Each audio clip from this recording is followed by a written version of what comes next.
So good morning, everybody. Good morning, and welcome to the Koreans and Camptowns Mixed Race Korean Adoptees and Camptown Connections Conference. Yeah, woo! I love the energy of this room. It's fantastic. It's really fantastic. My name is Deanne Borche Lim. I'm an adoptee and also a documentary filmmaker, and I've been working with Me and Korea and Center for Korea Studies to help organize this conference, and I'll be serving as your MC today. We're really thrilled to have all of you here. When Min-young and I actually started talking about this conference a number of months ago, we just had no idea that there would be such huge interest in this topic. So we're thrilled to have you here. And I think it's going to be a really stimulating day with lots of great dialogue and discussion. So just out of curiosity, I'd love to know where people are from. Do we have people from Boston? Okay. New York? Okay, where else? Shout it out. Minnesota. All right. Nebraska. All right, Nebraska. Pittsburgh, Michigan. Seattle, Kansas. Florida. Anywhere else? Virginia. Oakland, all right.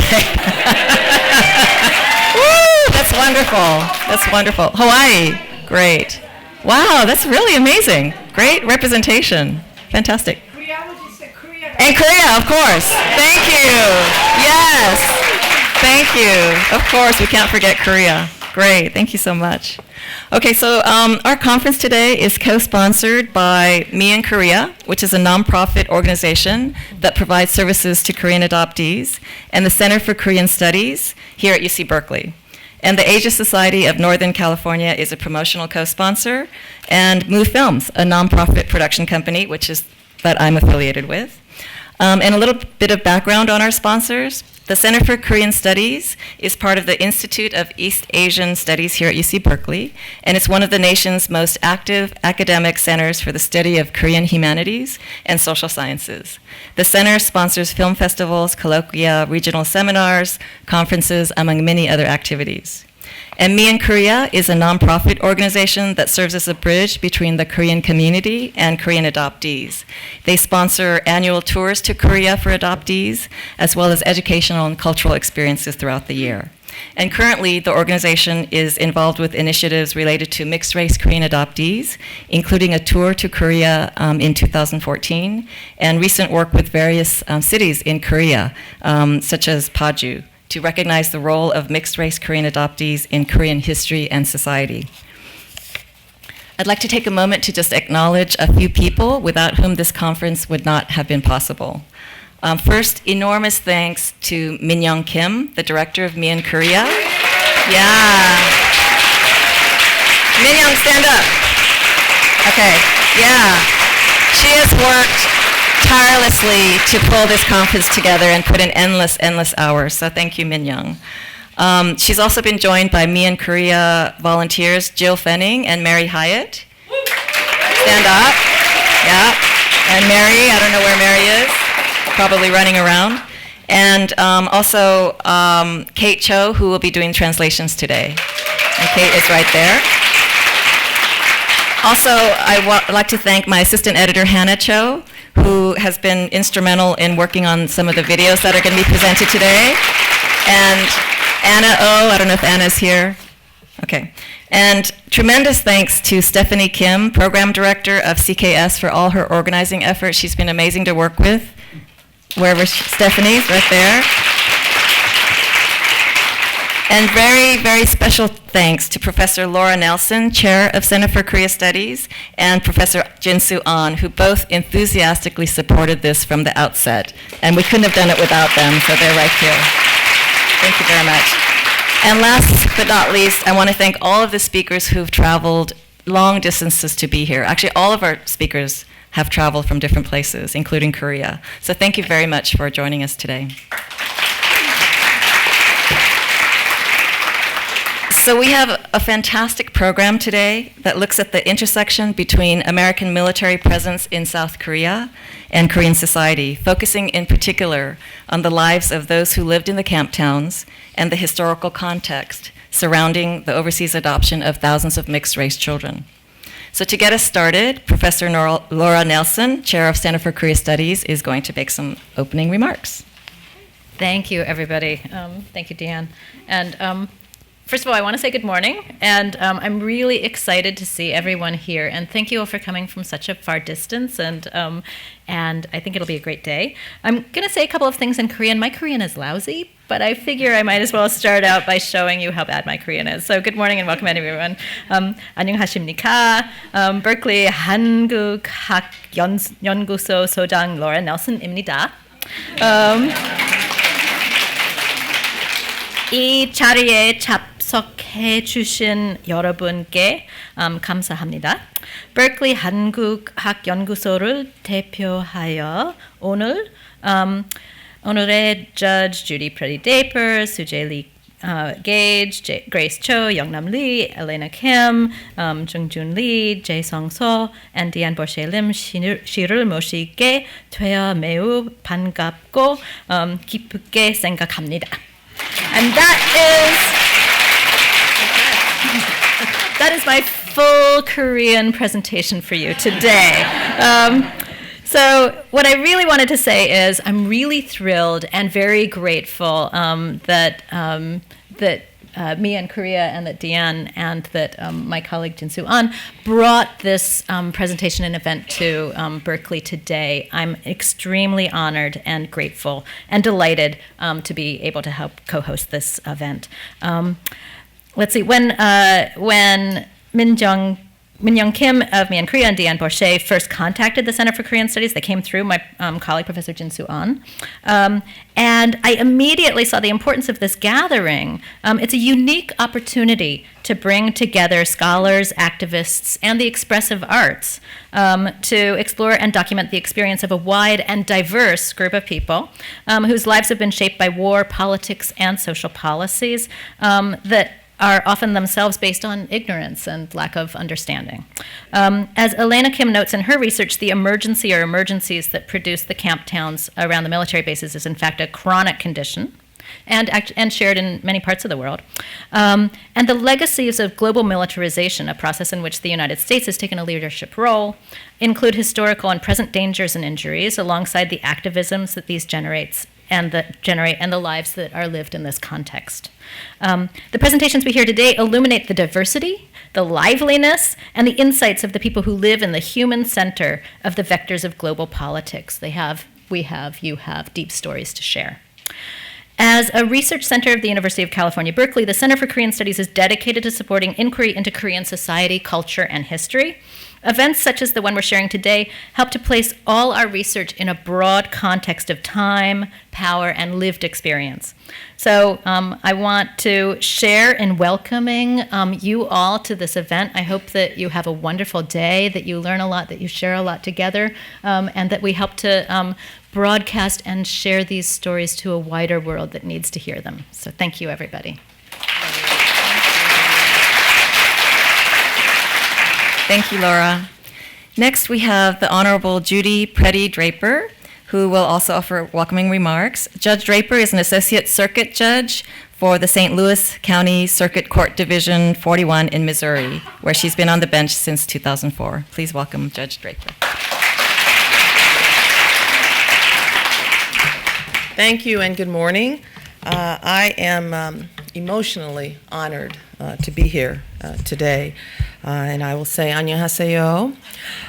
Now, first I want to just commend Min-young Kim for all that you're doing and for reaching out to me. Thank you so much.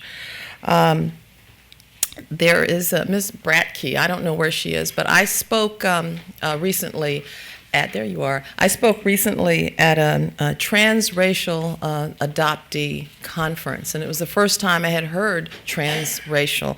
And there was a woman who had written a book, an author, and I can't recall her name, but I know you know. And she contacted Miss Bratke, and then Miss Bratke emailed me and said, you might be interested in this. And then, I met Estelle, and then Miss Min Young Kim reached out to me. So I, as a person who was born in Korea during the Korean War, and my Korean name is Pyonghwa, which means peace.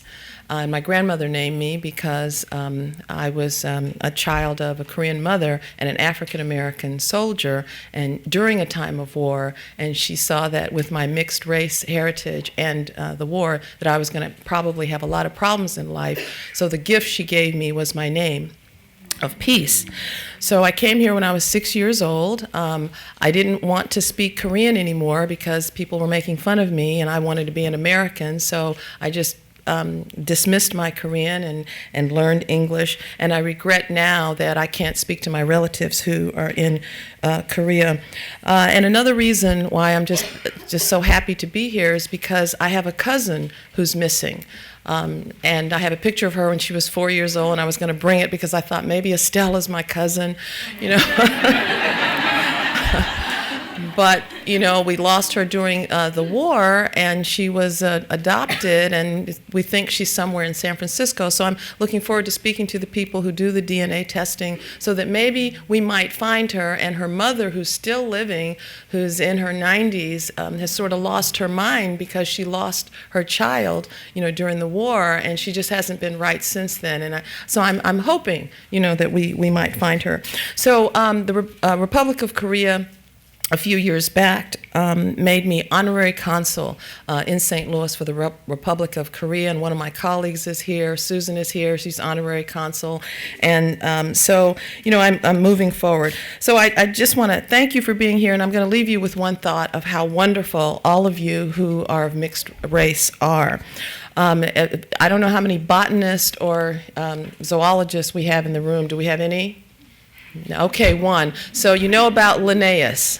Carl Linnaeus, before Darwin and the theory of evolution, categorized plants and gave them the species name and the genus name. And what he found out when he cross-pollinated flowers, that the ultimate flower is stronger, is more beautiful, and is more unique. And so I just want you to know that though we are cross-pollinated, we are very strong. All right, so thank you so much for this honor, and I look forward to meeting all of you.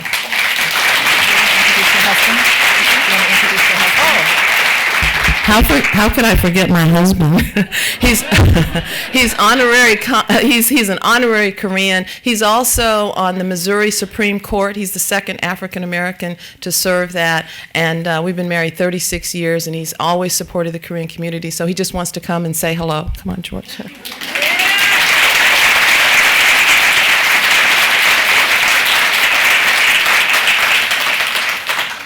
Good morning. I'm the plus one, okay? I just wanted to bring greetings from the Supreme Court, State of Missouri, and the entire court system. My wife and I are both judges. A lot of people look and go, whoa. Well, I tell them, well, you got to do something for a living. So, everybody's familiar with Ferguson given the things that are happening in St. Louis. But the thing in St. Louis that people outside of Missouri don't realize is the first thing you get asked when you come to St. Louis is, what high school did you go to? Okay? Very parochial question. What high school did you go to? But it's very revealing. People want to know who you are, where you come from, and they want to start identifying you right away. Fella that you may be familiar with, Cornel West, wrote a book called Race Matters. Race does matter. Where you're from matters. In St. Louis, they want to know where you're from. Anthropologists, discipline, and their study is completely about where we're from, where people are from. So all races, all people want to know where we're from. My wife, when she gives most speeches, she tells people she is 100% Korean and 100% American. Now, how that adds up, I don't know. But it is definitely true. And she's absolutely right. People who are of mixed races are as strong as any other people. They have heritages as strong as any other people on the face of this earth, and we are all as human beings searching for who we are. So I'm glad to be here, glad to be with you as you explore who you are as mixed race and adoptees, and I'm also of mixed race. I have German, African, all kinds of stuff that I haven't figured out yet. So hopefully, and I'm a little afraid of it though, I'm afraid that one day Ancestry.com will know who we all are and where we are all from. Thank you. Thank you both. That was great. Now we also have a message from the mayor of Paju, and it's a video message. I think he wanted to be here today and couldn't attend, so we're going to roll video.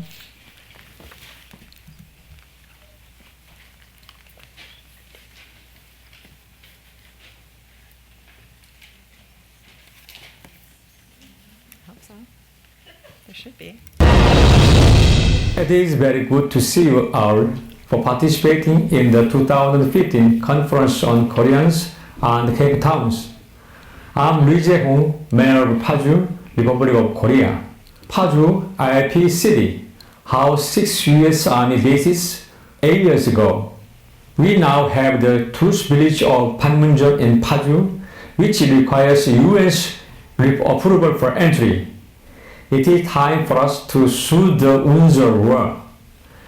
It is my great pleasure to participate even through a video message in the 2015 Conference on Koreans and Camptowns being held at the University of California, Berkeley. I grew up in Paju and had Korean women working in the Camptowns and their mixed race children as neighbors and friends. While growing up, I naturally learned the importance of sharing and cooperating with each other, especially in bad times. I believe that my childhood experience partly inspired me to become a politician who cares about the happiness of citizens. For this conference, I will try to make Paju a home to see you all, even though you left Korea a long time ago. I hope that you can make yourself comfortable when you visit Paju, as if you were meeting your mother again. Koreans visit their hometown during the traditional holidays to pay respect to their parents and dead ancestors. I will make sure that Paju becomes a second hometown that makes you feel warm and cared for, and I hope to make a Garden of Mother's Arm for visitors in Paju. Please remember that we all will always welcome you home. Thank you. Thank you.